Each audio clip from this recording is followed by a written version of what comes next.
Hey everyone, Papercut here with another video casting myself.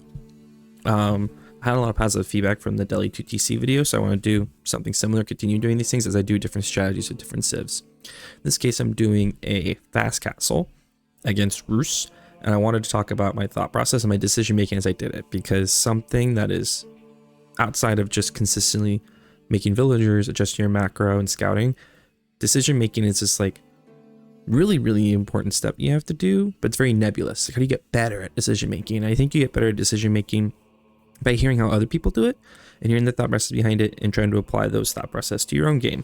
So I want to talk to you about this game I played against Rus player doing fast castle as Order of the Dragon. Now, Brennan here, I think I'm saying his name right. Very nice. After the game, we actually talked a lot about this matchup. I hope he's okay with me showing this video. But he played well. I was able to win at the end, and I want to talk about how I won. So let's go ahead and get into it. So unlike a replay review, I'm not going to speed through this really quickly. I might speed through the opening here, but let's talk about my thought process. I came into the game with a plan. And I think it's important that you come into the game with a plan you're going to try to do and adjust as things happen. So I came into this game going, I'm going to fast castle against this Rus player. I saw Rus, I'm on Lipid into a fast castle. So the first thing I do is adjust my scouting pattern. Oftentimes with this new scouting pattern, or the new sheep, you can scout pretty deep if you want, try to gather sheep. But when I decide to fast castle, I generally scout pretty close to my base at first, do a really tight loop, because I'm trying to find the closest deer pack. And the reason I do this is because if I fast castle, I really like getting early deer.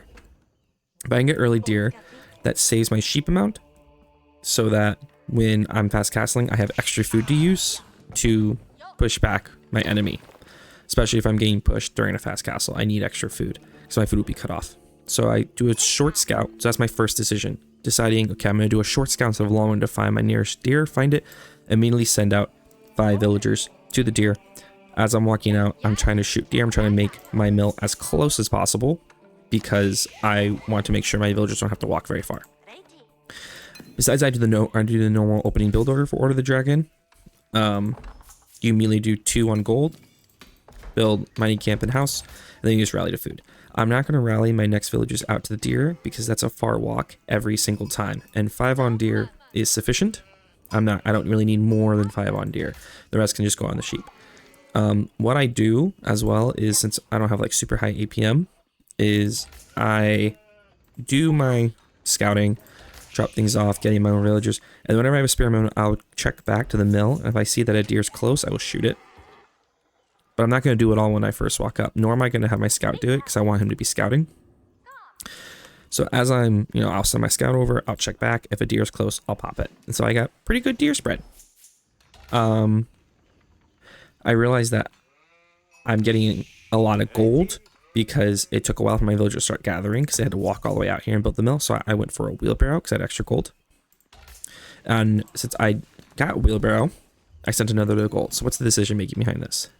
Well, once again, since my build order got messed up, I ended up getting extra gold, because the time it took my villagers to walk out here, kill the deer, drop the mill, I gathered way more gold than I'm usually supposed to. I thought I might as well use this gold.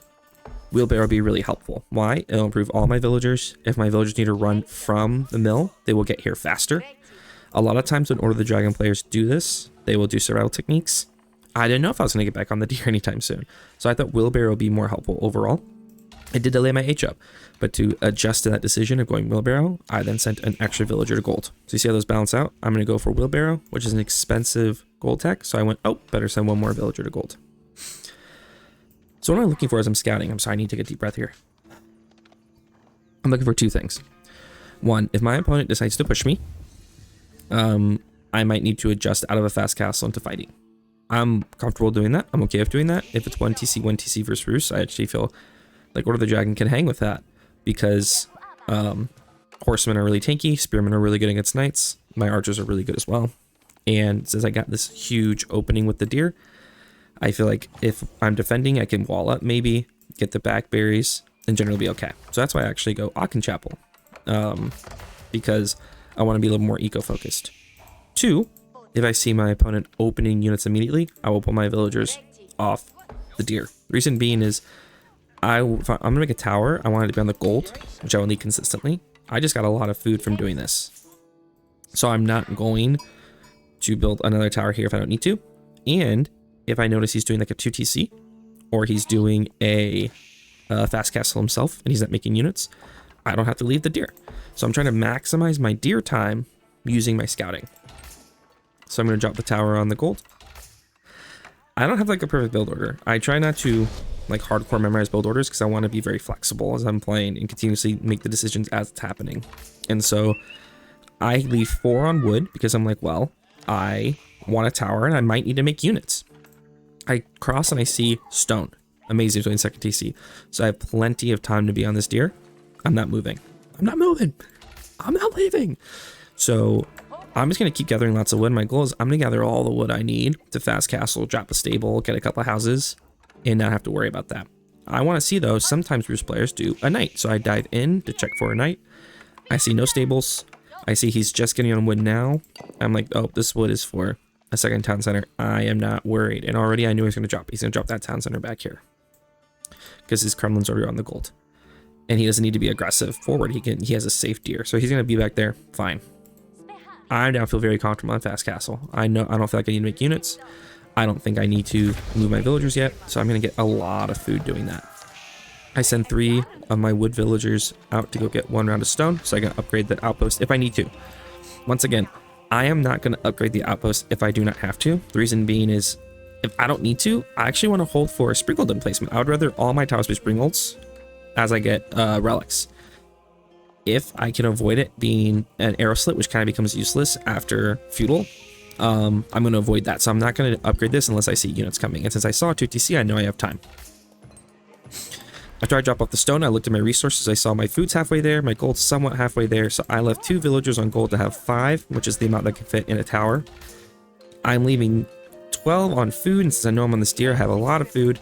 And so I'm just doing a couple more rounds of wood. I'm going to go back and check again.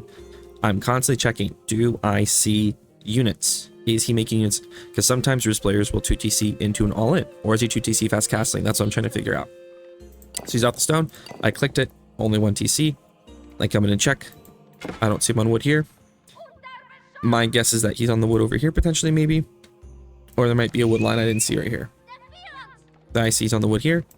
I only see 3 on wood. 4 on wood. So this tells me he's probably fast castling. Because... And now he's pulling a lot of villagers to gold. I saw that moving right there. So to me, this screams fast castle. He tried to send some militia. My villagers aren't tanky enough that I can just fight these militia no problem. And now I'm just rallying to food. So I left 2 on wood, just consistently gather wood in small amounts. Kill his militia and my villagers. I'm still not dropping a tower, not moving them off the mill. This is great for me because I get so much food off the mill. Like 1 night here would have really ruined my day.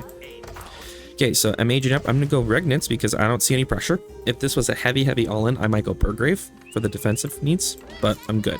So I'm going to age up Regnants. I'm not even aging up that quickly. The reason being is I don't feel like I need to speed this. He's probably going to be a little late on the fast castle from his 2TC. Also, I want plenty of food and gold to make prelates and to make my super tanky knights. So why am I going knights? Going knights because they can, as I said, tank a lot of damage. They can raid. They can be very aggressive. Even if he makes spearmen, they can basically fight spearmen. And since I'm going to have a bunch of prelates, I can heal them up. And since they're so tanky, I'm a little bit more forgiving when it comes to not losing them if I'm just kind of paying attention, a basic level of attention. This is when I decided to drop a tower on the deer. Because in my mind, 1, I want to stay on this deer at this point. I need the food for knights. 2, as I'm getting relics, it's really nice to have a even spread of Springle towers around. Hypothetically, my farms will be like in this area, so having a Springle tower over here to stop raids would be really nice. I've located all of the relics of scouting, so I know 1, 2, 3, 4, 5, and now the goal is collect all the relics. The knights are going to be used to collect these relics. I'm going to defend with them, raid with them, keep them off the relics. I immediately scout the nearest relic to see, okay, has he made units? Because sometimes what a Roost player will do, or any player, is they know you're fast casting, they will try to wall the relics, or they will try to send a few units there to just pop the prelate. So I'm not going to send my prelate unless I pre-scout it. And if I saw him walling, I would probably try to have my scout block the wall. So I don't see him doing that. So you notice the first knight is rallied right to the front of his base. I know my prelate is now clear to get that one, so I send him out. I can now rally 2 knights. I'm rallying purely to food. I realize I'm just constantly checking, do I need more food, any more gold? I send 2 to stone because I want to consistently get Springald towers. So this first tower is going to become a Springald. And this is really important because the more Springald towers I can have, the more defensive I can play and then try to rush Imp, which is where Order of the Dragon is really going to shine in this matchup. I see him pulling heavy to wood, so I know he's going to be making units. Why? Because he needs all that wood to drop production and start making units. My first knight's coming forward. I saw his villagers there, so I'm going to raid that. Prelate grabs the relic, and I'm kind of assuming the other relics are pretty wide open. But he actually sent these 2 militia to try to stop this relic, but they're going to see my knight and start chasing him. Pop. One Gilded Knight can do a hit and a swipe to kill a villager, which is amazing. He then tries to fight my knight, and this is just idle time, maybe. Just pure idle time. Prelate's coming back. Second prelate's coming back. Literally, I'll just queue up a prelate and then immediately click and then shift back into my base. And I'm just building towers now. So I notice I'm starting to run low on sheep. My deer's starting to run out. And in my mind, I know I need to start making a soft farm transition. Once again, this is not nearly enough to kill 2 Gilded Knights, so whatever. I'm building towers in an area around my base, around this wood line, around where my farms are going to be, so I can put Springald towers on them and then put relics in them. Bada bing, bada boom. There now. Look at this range. They're now sniper towers. It's amazing. And I'm just building up my mass of Gilded Knights. I'm just going to keep building Gilded Knights. I'm just going to keep rallying to wood at this point. So at this point, I need to keep adding towers. I need to keep adding production. I need to build farms. I'm getting my upgrades soon. As I start getting relics, my gold is going to spike, which means I can start getting all of my upgrades. I haven't really got any upgrades but wheelbarrow because I was trying to rush castle and rush up units. Upgrades weren't that important to me. These 5 villagers just finished on deer, so I'm just going to send them to the next deer because at this point, I'm not too worried. I circle around the wall, see where he aged up, see this relic is open. I'm just going to send my Gilded Knights in to once again do a little attack here. And then, oop, he has militia on this one. Kill the villager. Look how taking these knights are. They're taking no damage. It's absolutely crazy. So I know that there is going to be militia guarding this. So I just keep sending prelates to this relic because I know at some point it's going, the militia are just going to die. Grab this relic. Start walking it back. I'm just getting my Springald Tower upgrades, and then I'm going to upgrade them. I'm going to fortify them just in case as well. As I get extra wood, I pull villagers off of deer or sheep and just keep adding farms. Keep getting my upgrades. And once again, this whole goal here is just get how many relics can I get. Once I get the relics, I then need to decide, am I safe enough to rush Imp, or does he have a big enough force to really fight me? And I'm guessing at this point, I'm like, oh, he's going to do spearman crossbow, and then I see the horse archers. And this is a really popular strategy of Rusai now. These horse archers are pretty good. He comes out, snipes my prelate, which sucks, and I think he's actually going to end up getting that relic. I think I'm only going to get 4, and he's going to get 5. Or he's going to get 1. But the second I see the horse archers, I know this is actually really bad news for my Gilded Knights. In the sense that he could get enough where he could just kite my Gilded Knights forever. And even though my Gilded Knights are very, very tanky, he can get a lot of horse archers and they'll start becoming a problem. So I know I actually can't stay in pure Gilded Knights just because he could wall up, kite me forever, become a problem. So I'm going to pull the Gilded Knights back. I drop a blacksmith. I immediately get arrow defense. Like clockwork, I see that he is going horse archers, so I'm going to start getting arrow defense. I dropped a barracks right before I saw the horse archers because I was anticipating spears. I wanted to make Langshanite because I'm going to have so much extra gold. And now that I see horse archers, I'm going to start dropping multiple archer ranges. And my goal is just to go pure Gilded Knights archer.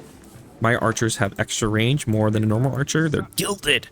So my gilded archers will do great against his horse archers. And they have the upgrade that give them extra armor. So amazing. I also then am anticipating horse archer raids. I anticipate him just running through and popping villagers. So I'm going to drop a tower behind.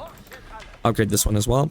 At one point, I am going to try to start getting walls up. But I'd rather get the towers first because the defense of the towers is so strong. And there's a good chance he has horse archers lurking. So I just send a villager out to wall. They just die. Drop a market because I'm going to start getting a lot of extra gold. And here's the thing. As I saw horse archers, I actually feel extremely confident in rushing Imp. Imp is cheap because the Palace of Swabia is only like 1900 food, 900 gold. And I had no fear he could do any damage because horse archers will just melt under my outposts with Springald upgrades in them. So I have no fear. If he had been massing knights and crossbows, or like knights and archers, or spearman crossbow, this might have been an issue just because if he had enough of them, he could run under the towers and start sniping vills. But I had such clear tower protection that I really had no fear in rushing this age up and rushing imp. And once I rushed imp, I can get Imperial archers, I can get siege and things like that and feel really, really good. Now, I do realize that I'm kind of on a timer in a way because he is going to TC, so he probably has a lot more villagers than me, which means his eco is probably really starting to spike at this point. But I'm confident I can catch up with the Palace of Swabia, and with 4 relics, that's a lot of eco. I then see this massive horse archers as I set my scouts out to grab the sacred sites. I didn't think I could maintain the sacred sites. I mostly wanted to grab them just to get the gold I could get before he decapped them. So I saw those and I went, that's not enough. He can't kill me, and now that I have Palace of Swabia, I'm going to get so many villagers that even if I lose some villagers, I'm going to get them back quick. I send my knights on a raid. Here come the horse archers. These villagers are going to be sacrificed for their bravery, but he can't come in. One thing I'm going to do now that I'm imp as well is I'm going to start building a second wave of towers and putting cannon emplacements in them because cannons are better than Springolds. And once those cannon emplacements hits, it's going to be really bad for him. I just move my villagers away from the wood line for a bit, but I know he can't do anything. One of these horse archers is 85 health with no upgrades, and my Springold towers are doing 54 damage a pop. So they two-shot horse archers. And then if I put villagers in them, they will just melt them. He's walled, so I just start breaking the wall because I want to pull units over here and just buy myself time. I'm just rallying, and where do I rally units with my Palace of Swabia? I usually want to put it on wood because I'm just going to pure rally wood because there's so many things I need wood for. I need archery ranges. I need walls. I need siege workshops. I need siege. I need farms. Like, there's so much wood I need right now that all I'm just going to do is pure rally to wood with my Palace of Swabia and just get all the wood that I need. I did notice I had 24 on wood. So I start rallying to stone, but my stone just ran out. So what I realize is I'm going to start needing keeps to secure. And stone walls are also, very good as well.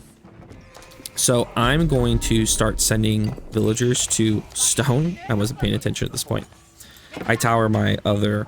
Once again, since if you see horse archers like Mangudai, if it's Ottomans, Mongols, or any civ that has like lots of cavalry, I'm just gonna drop towers everywhere.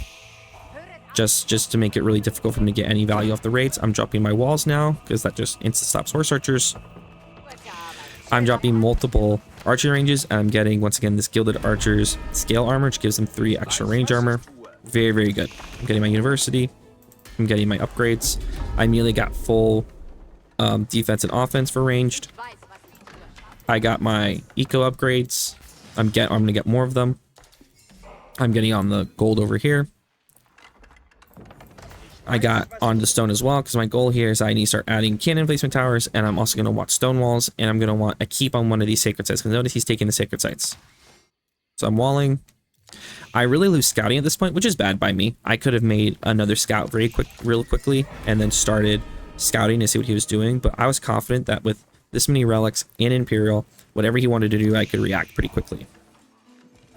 I'm going to keep making prelates because you can get the buff that gives that whole inspiration. 15% damage increase, 1+1 armor for my Gilded Knights, which is going to become really, really tanky, and they're really good for archers as well. So I'm going to keep making prelates. I'm going to do Gilded Knight Archer. The thought process that the Gilded Knights are so tanky in Imperial. And look, I see all these horse archers. I'm like, perfect. My Gilded Knights can tank the initial hits, and then my archers will burn down those horse archers. It seems like a perfect match. I see no knights, just pure horse archers. So I want to punish that with pure archers, so I drop 4 archery ranges. I'm going to get incendiary arrows as soon as I can. I also get this upgrade for my Gilded Knights war horses. Gilded Knights take 25% less damage while charging, so it means while they're running at the horse archers, they're taking even less damage. And look at this, with the tower setup, he can't do any damage. He wants to run in and just do a mass villager snipe, but there's no villagers to snipe. Cannon tower opening up, Springold tower opening up. He's going to get a few, but like once again, I Palace of Swabia. I'm getting a villager every 8 seconds, plus my town center is getting me every 23 seconds. It's honestly fine. In the meantime, these horse archers are just melting. They're melting. I'm at 64 villagers. Getting my farm set up around Aachen, and he's stuck back here. Now, what I didn't anticipate is he did take all 3 sacred sites. In the back of my mind, I'm like, okay, so he's going to try to go for sacred victory. He's using these horse archers to buy time, and that's when I noticed the wall. And I realize, oh crud, he might be trying to wall me in. If he walls me in, he might be able to buy enough time to get the sacred site victory. So I immediately send a villagers forward to do a blocking wall to try to make it so I have this opening still if I want to escape. He lost most of his horse, a large chunk of his horse archers on that runaround, which he didn't really get much out of. I'm now getting my archer mass, as well as knights, which once again, very, very tanky. I'm getting incendiary arrows, which is going to make my archers very, very good. He then tries to complete the wall on this side. I charge in, catch him trying to finish the wall. And that's why I see the first knight. And I actually didn't see it perfectly. I wasn't looking this far down. But I'm like, oh, this is great. He's doing very low damage. And then I see the knights appear. And this could be a problem. Because while my elite gilded archers are good, his knights are only taking, let's see, they're doing 11 right now. He has 6, so he's only doing 5 damage a pop against them. It's not great.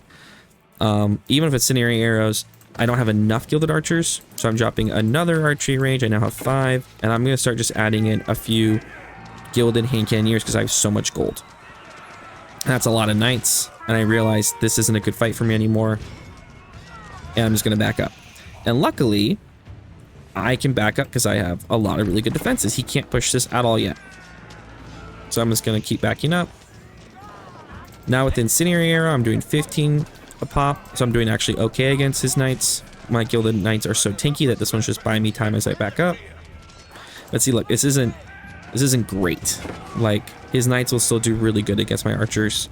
I've realized I have put myself in a bad spot here, so I just keep backing up. And now I'm going to do hand cannoneers, which do 38 a pop. So I'm just going to do a mixture of gilded hand cannoneers and archers, because I don't want to give up. If I do gilded hand cannoneers, his horse archers have a similar range. And they're expensive. They're very expensive. So I'm going to do gilded knights for the tank, archers, and a few gilded hand cannoneers for extra damage. At this point, I try to come out and drop a keep on this gold to get more gold, and boom, I realize there are walls everywhere. He has completely walled me in. I'm okay because I have this last gold back here, and I need to finish this gold, but it is a potential issue because that means that he's going for a sacred site victory, and I need to push out. So I drop a few more stables to afford more knights, so I can get more knights. I only am queuing one at a time here. I can now queue multiple knights. I need to get the biology upgrade, which is going to make my knight super tanky, like even tankier. He tries to do a push here, which is not really going to really get him anything. As you can see already, his knights are kind of melting to my gilded hand cannoneers and archers, and if he runs under these outposts, he's just going to get sniped like crazy. And then the traps come out.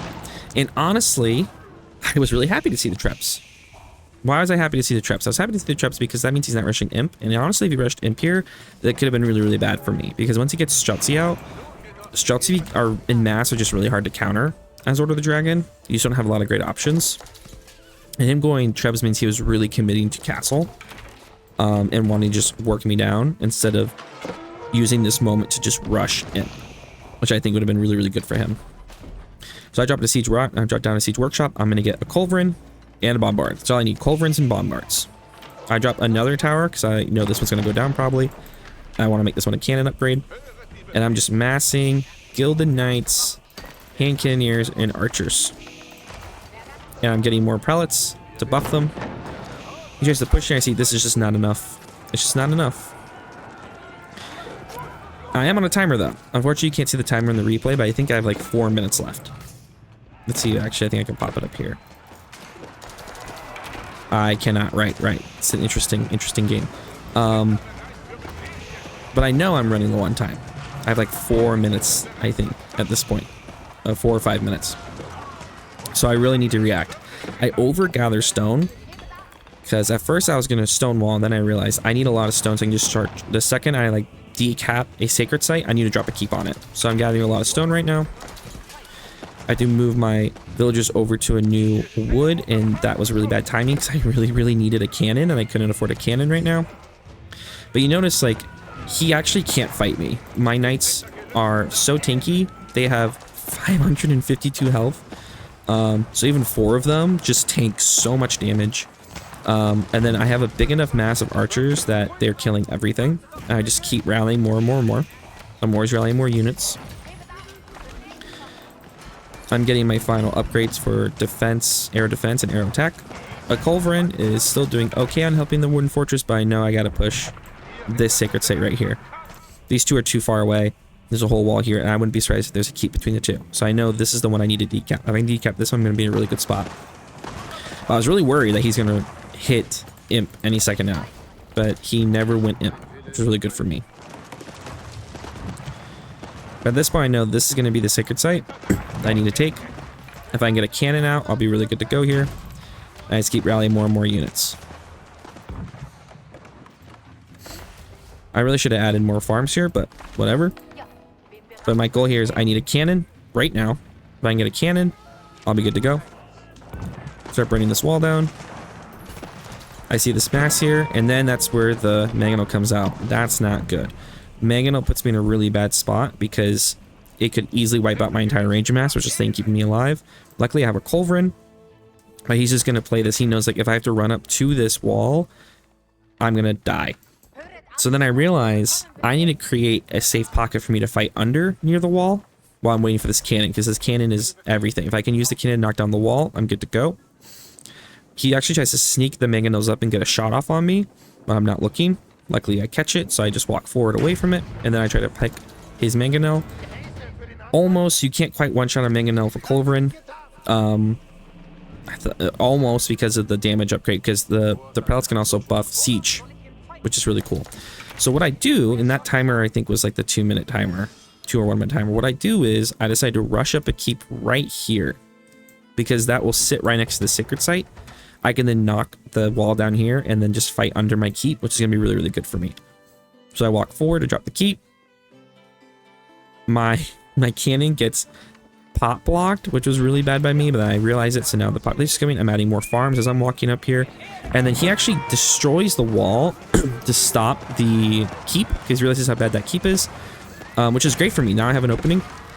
My Culverin can one-shot a Springald, then he starts running up his mangonel, so I'm just going to bring the Culverin up, and the Culverin's going to take quick work of that, but also my knights aren't dying, because he never made crossbows. So there's nothing that's killing my knights at this point, so my knights just rush in, pop the mangonels, and it's going to be GG. So what my opponent never did is that he never adjusted to kill my knights. He never made spearmen. He never made crossbows. If crossbows or spearmen were a part of this mass, that would have been a problem for my knights.